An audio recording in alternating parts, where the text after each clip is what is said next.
Welcome to my September 2018 Patreon Q&A. Patrons at my $5 tier and above ask me any question they like, and I answer for your amusement. To start us off, I'm always asked about my favorites, and I don't really have any, and I just like pretty much everything, so I'll be showing off some of my favorite stuff during this Q&A. This time, behold, my prototype Cora framework. Enjoy. So, we'll start with Rev Theory, who asks, what sort of buffs, tweaks, or changes I would make to the next frames in line for reworks, those being Vauban, Titania, and Wukong? A nice juicy question to dive into, and my answer is really long, but before we get started, I want to touch on the state of frame design and balance in general. We're in a position where balance has essentially been solved. Every frame is good enough that you can get the job done with them, and in almost all cases they contribute something or other that is valuable to whatever mission. There are frames that are getting their lunch eaten by others and don't do anything the best or only do one thing, but they do it worse than someone else. But even those frames are still good enough to use and feel rewarding and powerful in the right situations. And they all have something unique about them. So the task now is to make them all fun and coherent, basically to fix their design. So on that note, there's a fair amount to be done. I do think balance is good, but design... Mirage and Chroma are two more frames that should be on the docket, but are not, since they have fatally unreliable and practically non-existent gameplay, respectively. For what it's worth, I think Mirage could be easily fixed if gems made by her second ability simply created areas of light and dark around them, allowing her third ability to offer reliable survivability and fixing her biggest weakness, while creating unique positional gameplay. But I don't know what to do about Chroma at all. Anyway, just thought I'd bring those up quick before we jump into Vauban. While we're on the topic of frames that I think are going to be passed over, I think Vauban will also be passed over. He gained the ability to charge up a Tesla for more status chance, which is good, and he also got a new passive that makes him do more damage to enemies stuck in his crowd control.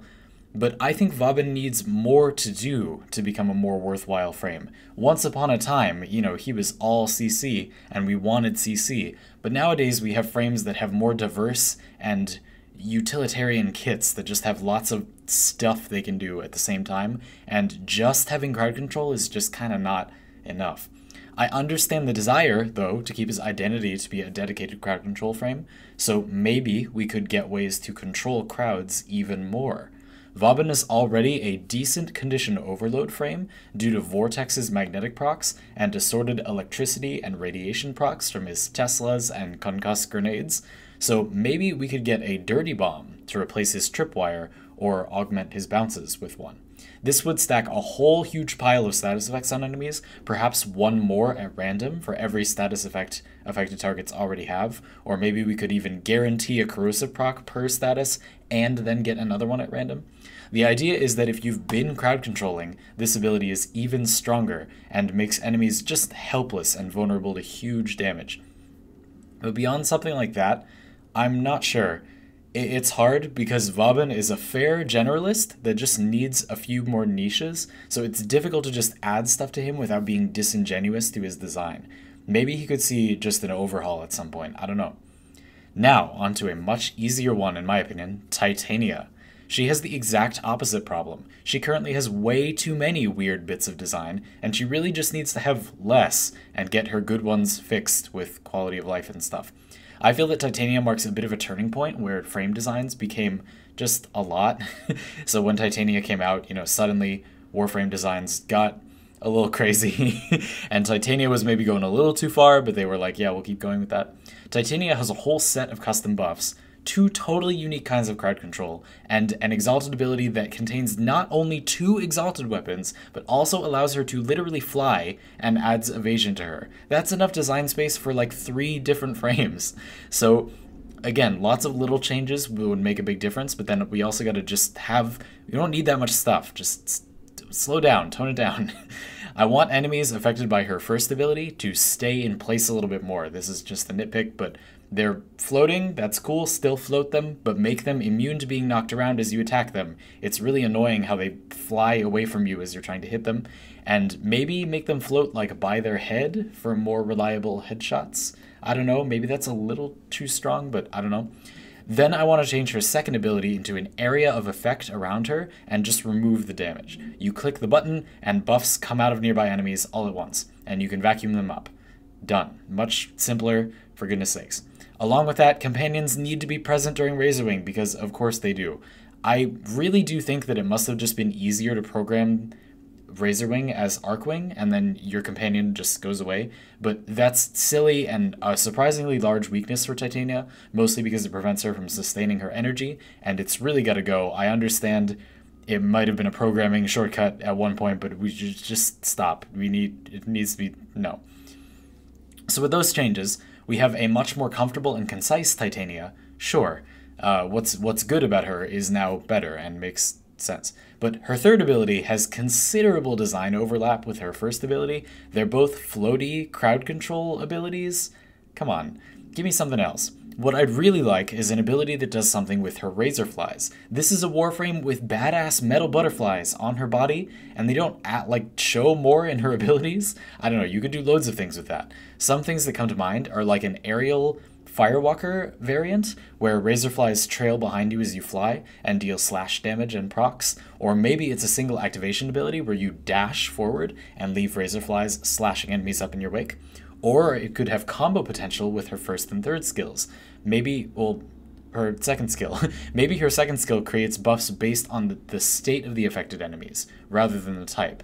If you don't know, currently the way Titania's second ability works is like various kinds of enemies just give a certain type of buff. So maybe there's a damage buff, and bombards always give that, or there's a you return damage to people who attack you, and gunners always give that. This isn't true, just as an example. So you have to memorize which enemies give which things, and if they're not there, then you just can't get those buffs, which I think is bad. Like, it's an interesting ability, but that doesn't make sense. So what if we do this? The second ability gives you buffs based on what's happening to the affected enemies, like that you've done to them, rather than what type of enemy they are. So you don't have to memorize which ones give which things, you just have to memorize how to combo your abilities to get which buff. So there can be one buff for enemies that are just not affected by your stuff, one buff for enemies that are airborne because they're floating with your first ability, or maybe they're already airborne, that's fine. One buff for enemies affected by your Razorfly ability, or in your passive bullet jump clouds from her passive, and then one super buff for enemies affected by both conditions for the other buffs. So, and then you have the 4 buffs. I don't know, like, the possibilities are endless here, but I just think we want the third ability to be something a little bit different, because currently it's like a different version of her first ability, pretty much. Even just making Titania's current third ability more Razorfly slashy in its current form would be fine with me. I just think Titania is a pretty easy frame to improve overall, because her concept is very strong, so I have really high hopes, but getting her exactly right is certainly tricky, sure. An ambitious design, though. I think we should commend that. But finally, speaking of not that at all, we have Wukong. Where do we even start? Wukong hardly even has anything to start from. I think he's one of the least flavorful, inspired, and conceptually resonant frames we have. He just doesn't even have a concept or design space. He's just, because Wukong is a thing you put in video games. Every game has their Wukong. I guess his most interesting asset at the moment is his exalted staff, so I'll start from there and try a little overhaul. Currently his staff gets longer with each hit, but then it just caps out and stays that way really fast, and that becomes a non-mechanic. So how about weaving the staff, lengthening into his combos? So each combo makes the staff longer and longer with each part of the combo as the combo progresses, and then it resets toward the end. So like the first hit of a combo, the staff is short, then with each successive hit you get on enemies, the staff gets longer and longer as you continue the combo, and at the end the staff is huge, you get a gigantic hit, and then it resets. So it rewards you for doing his combos all the way through, and gives you the sense of really sweeping enemies with a gigantic staff. So that would be fun, and it's also pretty similar to what he already has. While we're at it, his combos are pretty spicy and slammy, with by far the most slams of any weapon. So it would be cool to make his first ability augment, which increases jump attack slam range and damage after vaulting into the air. Let's make that affect any slam attack, so it synergizes with literally anything else. His fourth ability combos. To help his first ability itself be more fun, let's turn it into a shooting pool ability. You might not even know what Wukong's first ability does normally.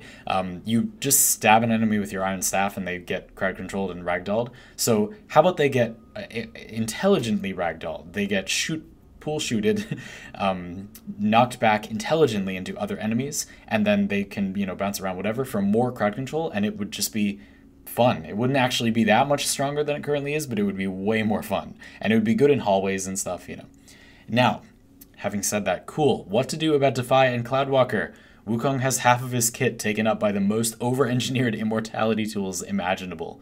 It might be interesting to have everything numerical about Defy, like how much health you come back with at base and stuff, scale with how near enemies are to you, so it has the flavor that you're mocking them, turning it into like a reverse Valkyr Hysteria, where you want to be near enemies to stay safer, rather than wanting to deactivate it farther away from enemies. This creates some incentive to stay near to enemies, even though you can attack them from far away with your staff and potentially his new first ability augment, and that gives melee combat back a bit of its melee feeling despite your massive attack range. And then Cloudwalker might be interesting as like a very fast casting, fast moving ability with a set duration, so it's just to reposition really fast. You basically just get totally free, fast floating movement for just a very short time, and you can just move around or whatever. So it can be an escape tool, it can close gaps to keep you in range for Defy, whatever. I sort of like the opening to finishers part of it. I don't know why specifically, but when you go into Cloudwalker or go out, it opens enemies to finishers, and somehow that feels fine to me. And that would be a lot stronger if it moved you around faster and ended quicker. All of these changes would settle Wukong in as a peerless fighter, which is always what he is in every game, but at least now he actually would be instead of just feeling like an unkillable rock. With tricks and durability, but mostly direct offense rather than crowd control, remote attacks, or lingering area control. So like he fights. It's not like he has magic exactly, Yeah. Then we'd have Wukong. That actually wasn't so bad now that I've said it all out. Okay, so that's what I think for those. I'll finish this huge first answer up by mentioning Nyx, who also needs a rework, but has been stated to be in line. So I mentioned earlier that I think Mirage and Chroma should be in line, but they're not, and Nyx also should be in line and is, so I thought I'd quickly mention that. I also have a little idea what to do there. Mind control as a concept is a tricky design space. What I'd most like to see, though, is to keep something like Absorb and Assimilate, but then get the ability to directly control an enemy with mind control with her first ability. We get to get their gun, get their HUD, we get a Grenier or a Corpus or whatever infested HUD. We are that unit, and we friendly fire it up, jump to control whoever kills us if we die, so we're mind controlling and havoc in the ranks, and it's like you're playing as the enemies and infiltrating them and stuff. I don't know, that could be really cool. The thing about that is that it might be really, really difficult to implement that, or it might be really easy, I don't know. We mostly have enemies using weapons that are coded into the game for us to use already, so maybe it's kind of easy to do that. I don't know. And then what consequences does that have for gameplay? Like, can we not parkour? Is that going to be a problem? Enemies' weapons are not normally that good at damaging each other. They do a lot of damage to Tenno because we don't have that much health, but they do, so maybe that wouldn't be that good. Then the damage multiplier, but then armor, and anyway, I don't know, but we'll see. Maybe that's really hard to do, but maybe it's not. We can hope. Okay, lots of reworks to be done, but that's what I think about them. Next question, Sentient Theme. Did you forget this was a Q&A? Sentient Theme asks, how can we make difficulty scale or otherwise be represented or increased without just increasing raw numerical health, armor, or damage that enemies have? So another long question, which I'm totally glad to tackle. But once again, I want to get the best estimate of a developer's perspective out there first. It's not as easy as just making the AI harder, because good AI is hard to make. I think it's pretty much unarguable that we would rather have intelligent enemies than just bulkier enemies, but one of those things takes massive development time and the other doesn't, so just keep that in mind. I don't know if you all really need to be told that, but in general, whenever you critique these things, it's important to remember that it might just take a lot longer to put in. It's like, obviously we should have this, but how hard is it? Can you just snap your fingers and get it, or is it, Okay, having said that, there are some things we could do, for sure. The concept of super Eximus enemies with vulnerability points, like on different parts of their body, that you have to shoot before you can kill them, was floated last year, and people freaked out, I think because it was new and scary, but I think that would have been a really good idea, that would have worked very well, if they simply capped that type of enemy at 1 per squad on a map at any given time, so you aren't overwhelmed with enemies you need to individually shoot weak points on, then I feel like it would be fine. It wouldn't be that hard, you know, but it would be something different. I like Nox's, for example, although I don't love that their vulnerability point is just their head, the way a normal enemy would have, but, you know, okay, more enemies would be more, you know, more good, with more meaningful gear, parts of their body to shoot or whatever, would be great. I think that would help.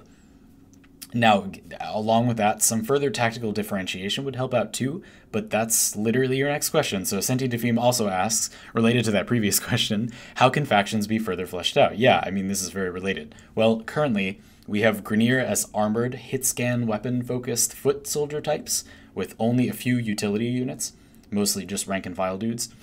Corpus as shielded, projectile-focused, more evasive, and utility tactic types, and then Infested as Zerg types with Lord-style units that buff groups of them at once. These three factions are indeed pretty different from each other, and, you know, it could be more different, but it's not bad. And Sentients are even more different. Quality over quantity is very different than all the other factions. Damage adaptations, and inorganic flair with their different weak points, like inhuman-like weak points, and odd attack patterns and stuff. So again, it's not like I don't think that these could use some work, but there is some diversity there to work with. So some simple improvements I can think of would be to make Corpus units just faster. It's not really a problem to make Corpus units faster because they're not chasing us. They're usually, you know, juking us. So maybe we could help them a little bit to get to cover against our insane crowd control mobility abilities by making them faster. Likewise, I'd enjoy a better system to see which units infested units, like infested healers, ancient healers, are affecting. Like, so maybe they affect a specific cone in front of them instead of a radius, and you can see the cone, but then you can increase the range of that cone because it's more reactable, more visible, and then you can have the ancient healers hang back a little bit more, not be in the mob more, to encourage us to take out the leaders of a group while avoiding the Zergy swarm in our face. That would also make snipers better in normal missions. That would be cool. So I don't know, those are some small tweaks, but a bigger topic that could possibly help Corpus, which I would argue are the weakest faction, would be to tackle shield viability, to do something about shields.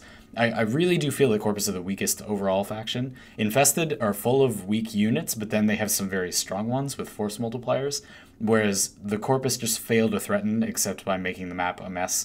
And when you die to Corpus, it always kind of feels like there was just too much crap all over the place, and if you could just do a small radial amount of damage to everything nearby, then you'd just be fine. It sort of feels annoying when you die against Corpus because they don't feel strong individually, they just muck up the map. So if we could help shields out, that would definitely help Corpus out. So how about shield gating? Shield gating for everyone, including enemies. Maybe that would do that. Let's discuss that. Coincidentally, through the next question by Kalark, who asked, how do you fix shields so that they function in endgame both on frames and on enemies? You people were really in sync with your questions this month. Flawless transition. So shield gating is the concept that something stops you from just plowing through shields right into the health under them. Some games have this mechanic, and it's been floated for Warframe a lot. Let's discuss a simple form of shield gating, just to see what effects it might have.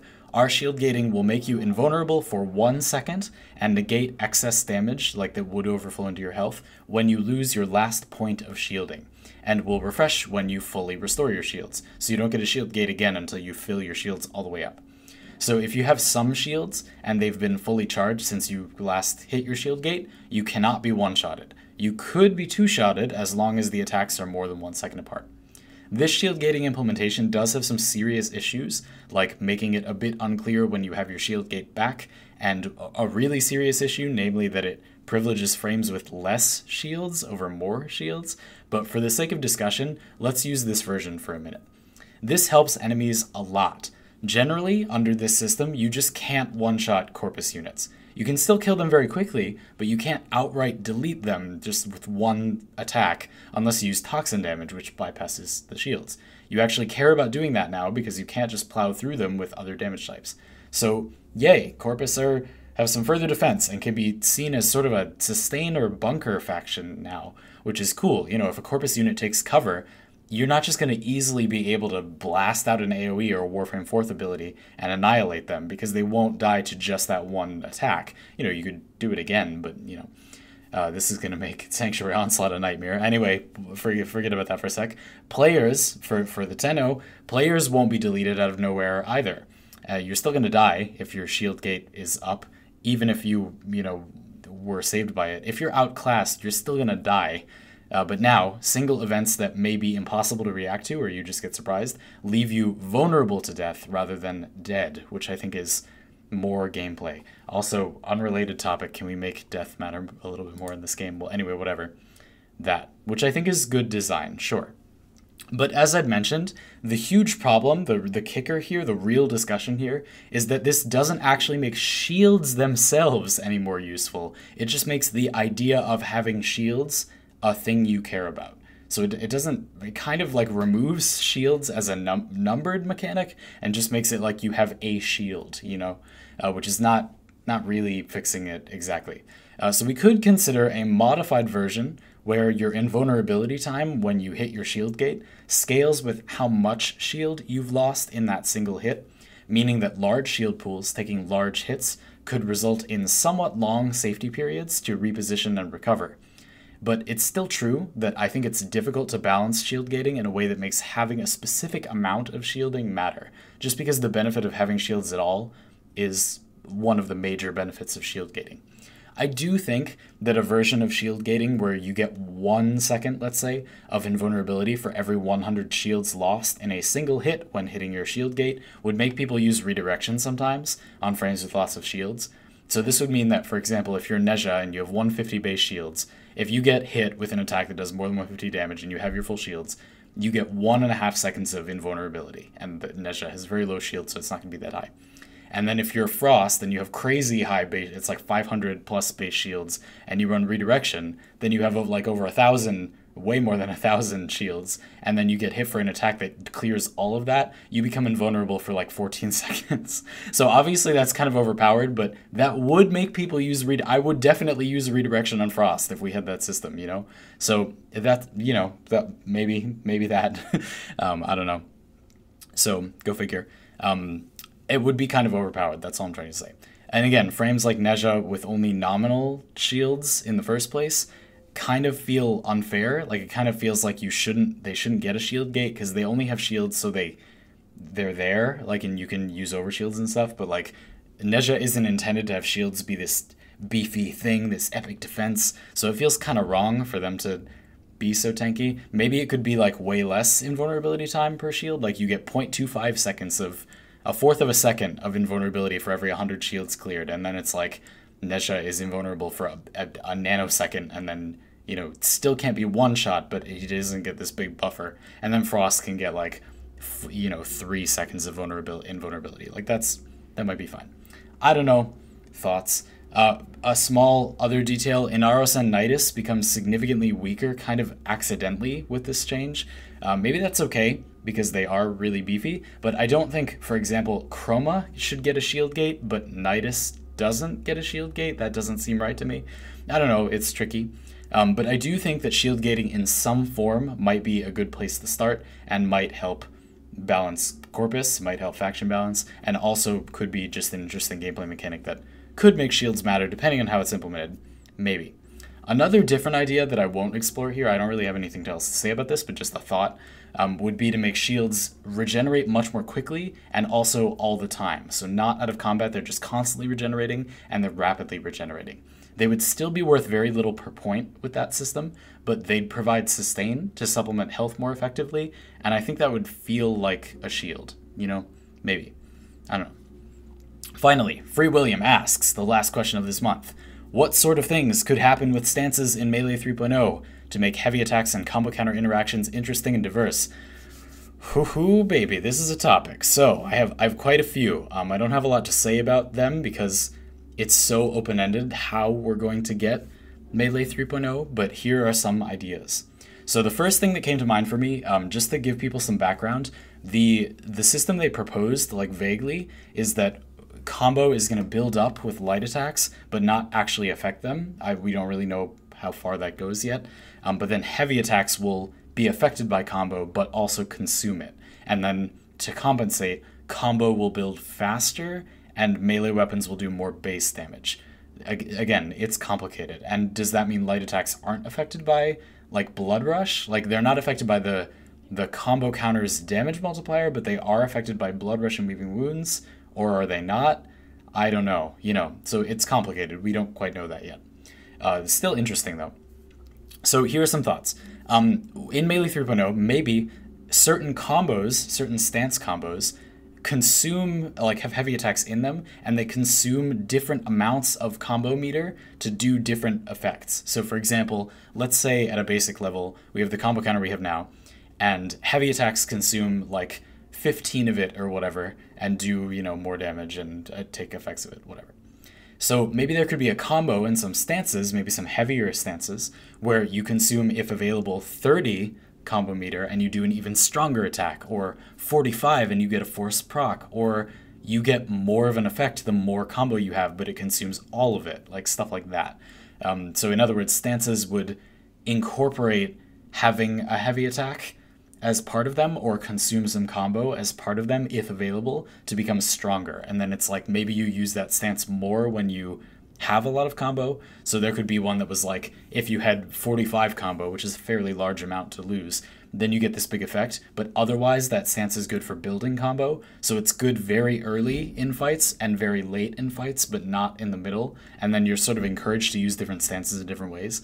There is a bit of a way in which they're seemingly trying to rebalance stances so that you have your gap closer when you push forward, and your basic whatever when you stand still and that, but there are some types of weapons where that's not going to be true, and it would be cool to have them have combos between their combos, like you use this to build up points and then use this to spend them. I don't know. They did mention that in their current draft of Melee 3.0 at one point, which was like a month ago now, but still, that they were thinking that you can just have any attack in a combo be light or heavy. You could just do heavy attacks at any point in the middle of a combo with light attacks or whatever. So I don't know. I'm just as a thought, it would be interesting if maybe stances involved using some combo meter, or like maybe you just need to be at a certain combo level to do a certain combo. You need to be at a 2.5x combo, and then you unlock the ability to use this super awesome combo or whatever. I don't know. And then there's some interplay between doing huge bursts of damage by using heavy attacks that consume combo and using that sick combo that does something else. So cool. I don't know. I'm a little bit skeptical that heavy attacks consuming combo is going to be a thing we'll do, unless combo does literally nothing except that. So I don't know. I mean, it's very hard to say. I just don't know what they're thinking yet. But that's a guess. Another thing I think could be really cool is to have, now that we can do combos in midair, maybe some stances could now go in the air a bit more, or it could be like if you use a heavy attack in the middle of it, you go into the air instead. Now that we can do, if they're going to do it this way, now that we can do stances with two different buttons, you can do a combo with all light attacks or all heavy attacks, supposedly, maybe, then you could have it be that it's different if you do that. So for example, if you do a heavy attack at this point in the stance, then you still do the same damage and whatever, but you end the thing in the air, and then that could be helpful for various things. That could be interesting. Also, combos that are only in the air could be cool. That doesn't really have to do with combo counter heavy attack interactions, but I just think that'd be fun. I don't know, there's a lot of stuff. Like the Melee 3.0 has become this just like Goliath that could be anything. It's like a mythical creature where this could become literally anything. It could be so many different things. This isn't even to talk about what we're gonna get with the new not channeling, the power-up mode, and how that will affect combos and combo counter and heavy attacks, and I just that's woo, oh. So I'm very interested. One other little footnote, this is not directly related to what you asked, but closely related, is I'm a little bit curious, a little bit nervous about the way in which we're going to have stances that had more than 3 or more than however many combos, like that don't easily fit into like go forward for your gap closer, stand still for whatever, go back for whatever, like weapons that had a lot of combos that were all good. How are they going to fit into that model? Because I feel like there are a number of weapons where they have more than 3 meaningful combos. Not too many, but like Blade and Whips, for example, have at least 4 combos that I have distinct different purposes and are all very good. Rapiers, surprisingly, almost do. Stuff like that. So I'm a little concerned about that. I wonder how they're gonna do that. I don't know. Maybe we're gonna get more stuff like that Carving Mantis combo where you have to go specifically left. They're gonna make it like a DDR combat system where you either stay still to do a combo, and then there's another combo if you go forward, another one if you go back, another one if you go left specifically, and another one if you go right specifically. I don't know. That seems kind of silly, but who knows? Anyway, yeah, very exciting. I'm excited to see what they do with it, but beyond those little guesses, I don't know. Again, we could go anywhere. So I hope that you enjoyed my little dive into that. And by little, I mean it's been 30 minutes. All right, thanks for listening, everyone. I hope you enjoyed September 2018's Q&A for Patreon. If you have Q&A things, feel free to submit your questions anytime. It's always open. Go to my Discord and do that. I always love doing these. I say that every single time. I'm like, this is the best part of my job is making these Q&As because the questions are so juicy. Warframe is so primed with good questions, and you all are so full of good questions. It's the best. Okay, thank you so much for your support, everyone. I'll talk to you next time.